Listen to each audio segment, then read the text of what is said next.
Defenders of torture, Christianity's cult logic and the fallacy of loving Jesus. In the name of love, Christianity has inflicted generations of psychological coercion through a doctrine more terrifying than any dystopian novel: eternal conscious torment. This is not merely theological speculation. It is a weaponized idea, wielded against the conscience of children, the vulnerable, and the questioning. The apologists of this belief often try to camouflage its brutality under euphemisms like warning, truth, or love. But beneath the sanitized rhetoric lies a clear mechanism of control, psychological torture masquerading as care. And in that light, the defense of hell becomes not just a theological disagreement, but a defense of spiritual abuse. 1. It's not coercion, it's choice. The first fallacy. Defenders of hell insist that no one is being forced to love Jesus. They point out that no one is, physically, tortured into submission. But this is a textbook misunderstanding, or more likely, a willful misrepresentation, of how psychological coercion works. Coercion does not require physical violence.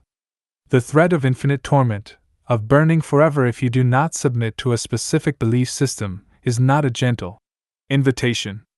It is mental terrorism. Imagine telling a child, "If you don't love this man named Jesus, you will be separated from your family forever, and tortured in a lake of fire after you die." If this is not abuse, what is? No secular court would call this harmless advice. When faith hinges on terrorizing the imagination with unending pain, it ceases to be faith. It becomes indoctrination through fear. 2.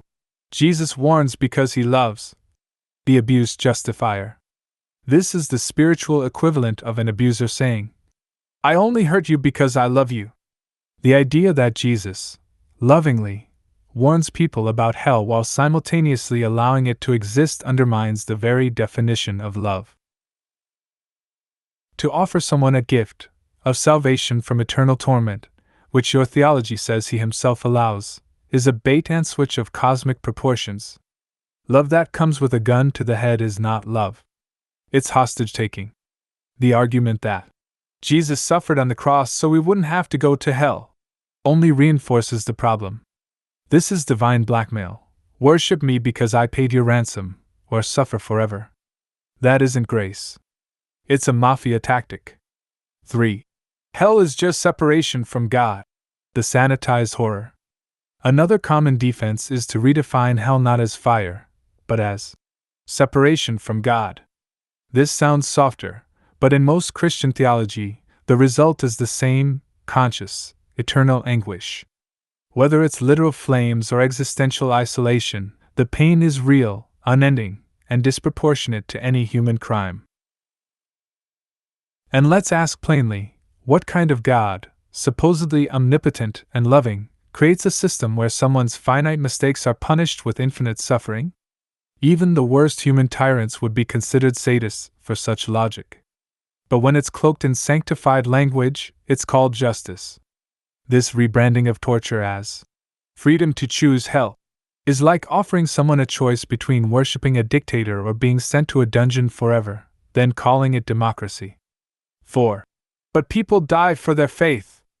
The martyr fallacy. Christian apologists often claim that because people willingly suffer or die for their belief in Jesus, the belief must be true or good.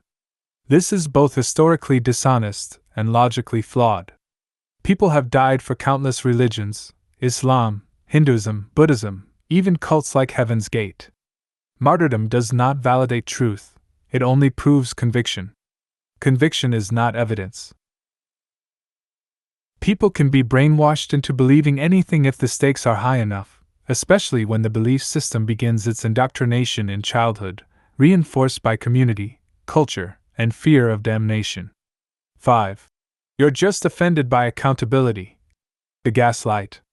When critics point out that threatening people with hell is manipulative, Christians often respond by accusing them of emotional fragility, or being allergic to truth.